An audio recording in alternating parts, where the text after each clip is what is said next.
Hello, Cancer, Cancer, Cancer. Ngayon ay isang makapangyarihang full moon. Panahon ng paglilinaw, pagbibitaw, at pagpapalaya. Alamin natin kung anong gustong ipakita ng universe sa puso mo.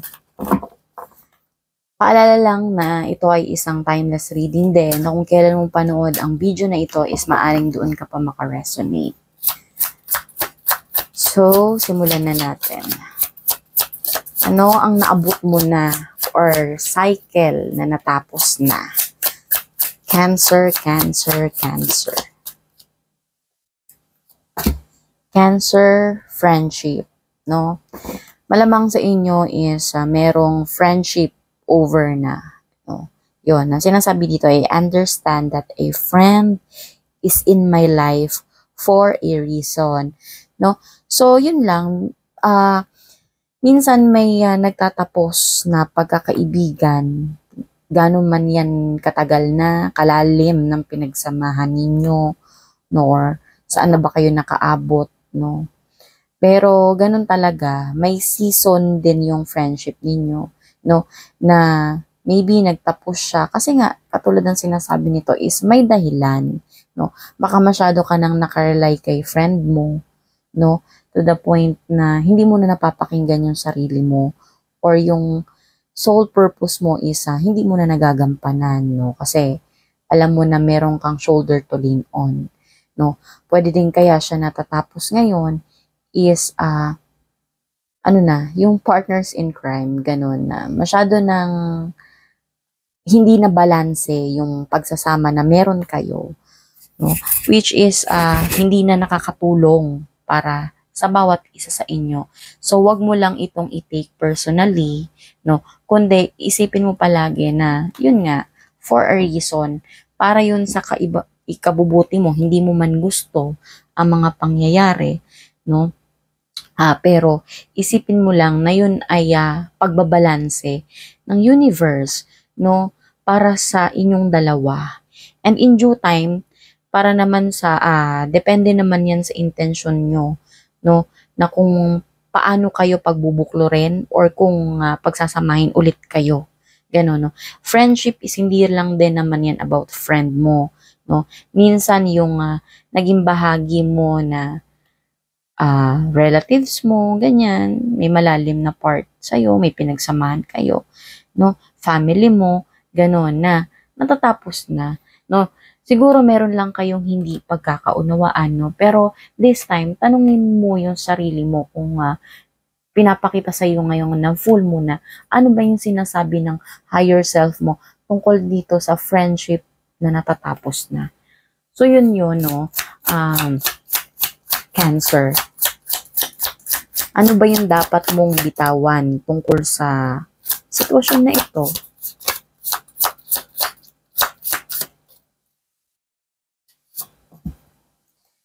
And by the way, no, may biglang ano lang, na dumaan lang sa isip ko, no.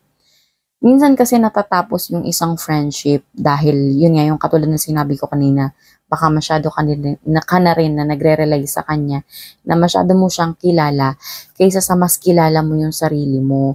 Kaya wag mong personalin yun kung merong ginawa yung friend mo sa'yo na ikinasama mo, no. Maybe siguro ito na yung time na kailangan mo siyang i-let go or yung friendship nyo, yung pinagsamahan nyo, para ikaw naman sa sarili mo ay bumalik ka sa tunay na ikaw, no, na maybe maging humble, makinig palagi muna sa sarili, no, yung intuition, yung kutob, ganyan is napaka-importante niyan.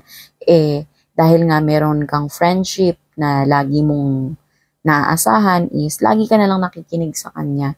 Ganon, no? So, meron talagang imbalance, no, na ipinapakita sa'yo dito ng full moon na makinig ka sa sarili mo, no, tanungin mo palagi yung sarili mo and balance. Ito na nga, kakasabi ko lang, aura lang nakita ko, hindi talaga yung, kahit nagsasalita ako, hindi ko talaga nakita yung card, no.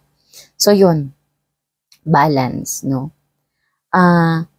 Cycle kasi to na ano ng hindi imbalance yung nangyari kaya may natapos, no? So ngayon babalanse na yung sitwasyon, Cancer, no?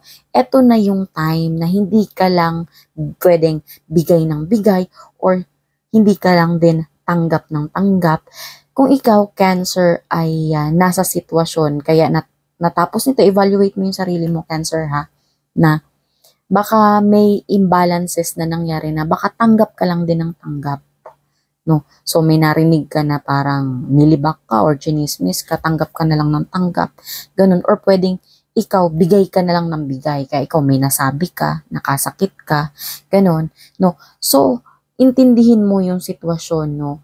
Kasi hindi, nangyari kasi to, hindi dahil sa'yo, yun ang iisipin mo. Nangyari ito para sa'yo, no? Para magkaroon ng balanse. Yan, nababasa mo yan, balance, no? I bring a state of perfect harmony into my world and I do so without judgment, no? So, wag kang manghusga, no? Na sayang kung wag mong husgahan palainin yung sitwasyon, no? Na masama ka kasi meron kang nasabi or masama siya kasi meron siyang sinabi sa'yo na hindi mo nagustuhan, no? Hindi gano'n, no? Tapos na yun wag ka nang lumipat sa past, no, na nakapagbitaw ka ng masama or yung person mo is nakapagbitaw ng masama sa'yo, no? Maging present ka, tapos na yun no? Okay, nandyan na yung sitwasyon na yun, nagkasakitan kayo, nagkasamaan siguro kayo ng loob, no? So, isipin mo na lang na nangyari yon hindi dahil sa'yo or hindi dahil sa kanya, no? Nangyari yon para sa inyong dalawa, para magbalanse, yung hindi na dapat na balanse. Kaya i-evaluate mo yung sarili mo. Wag puro sisi ng sisi. Siya kasi. Or wag ganito yung panisi na ako kasi. No, dapat walang panghuhusga. Balanse lang. Ganun ang sinasabi. Ngayon ng full moon, bitawan mo na yung yung paninisi. Ganyan, no? Ano ang clarity o message mula sa full moon, Cancer? Okay. Indecision. I use my intuition in all aspects of life. Okay. Cancer, sinasabi dito, no, maghunos pili ka. Hindi dahil naiipit ka na sa isang sitwasyon is magiging emotional ka since water sign kayo, no, na yung decision mo is naka-base lang doon sa iyong emosyon. So, maging ka din, balansehin, nandito yung balance. Balansehin mo yung logical and yung emotion, no? Na ano ba yung sinasabi ng puso mo? Ano ba yung sinasabi ng iyong pinakamataas na sarili, no? Distansya muna, pahupain muna yung sitwasyon. Hindi yung ganitong parang tension kung galit ka, magre-react ka lang sa galit, no? Whether or not pa yun, kasi may sinabi siya sa akin na hindi maganda sa kabila ng mga ginawa ko sa kanya. Isang pagkakamali ko lang, ganun.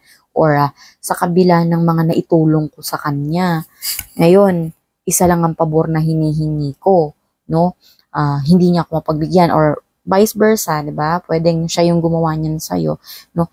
So, wag kang gagawa ng mga desisyon, ng mga kilos, no? Na naka-base lang doon sa emosyon mo, no?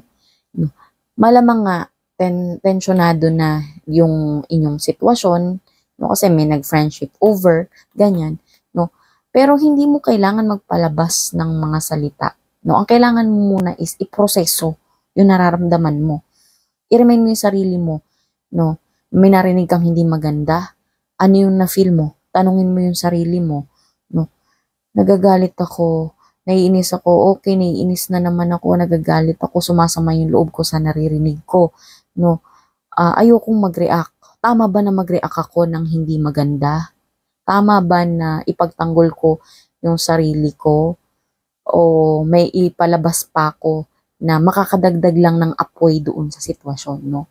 Tanungin mo yung sarili mo, i-evaluate mo yung present na emotion mo. Ganun yung sinasabi sa iyo ng full moon ngayon para maiwasan yung mas malalang sitwasyon, or else is dumating yung mas favorable outcome sa iyo ngayong full moon, Cancer, no?